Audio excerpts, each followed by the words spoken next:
एक समय की बात है, किसी गांव में एक साधु रहता था। वह भगवान का बहुत ही बड़ा भक्त था।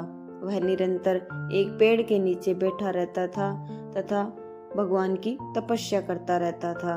उसका भगवान पर अटूट विश्वास था और गांव वाले भी उसके विश्वास की इज्जत करते थे। एक बार क्या हुआ कि गांव में भीषण बाढ़ आ गई।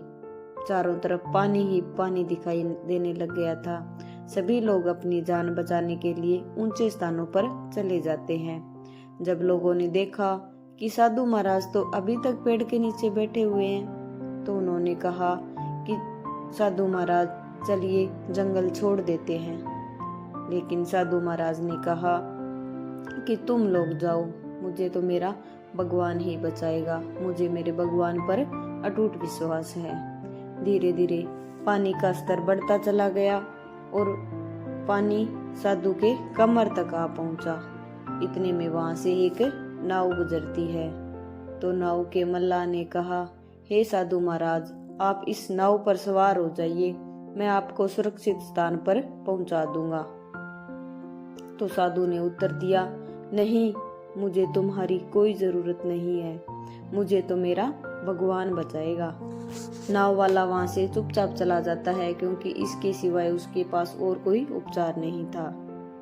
कुछ देर बाद बाढ़ और प्रचंड हो जाती है। साधु ने पेड़ पर चढ़ना उचित समझा और वहां पर ईश्वर को याद करने लग जाता है। तभी अचानक से वहां एक हेलीकॉप्टर पहुंचता है। तो हेलीकॉप्टर वालों ने उसके लिए रस्सी लटका दी और कहा कि हे साधु महाराज, आप रस्सी को जोर से पकड़कर हेलीकॉप्टर में आ जाइए। तो साधु महाराज ने फिर अपना अटूट विश्वास दिखाते हुआ कहा कि मुझे मेरे भगवान पर अटूट विश्वास है, मैं इसे नहीं पकड़ूंगा, मुझे तो मेरा भगवान ही बचाएगा। उनकी हट के आगे बचाव दल भी उन्हें बगैर लिए वहां से चला जाता है। कुछ ही समय में पेड़ बाढ़ की धारा में बह जाता है और साधु की मृत्यु हो जाती है।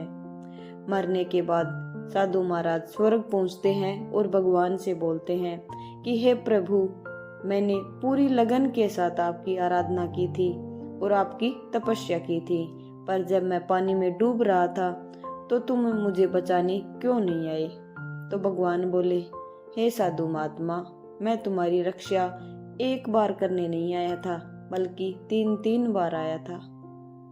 पहला तो ग्रामीणों के रूप में आया था और दूसरा नाव वाले के रूप में आया था और तीसरा हेलीकॉप्टर बचाव दल के रूप में। लेकिन तुम मुझे तीनों ही अवसरों पर पहचान नहीं पाए।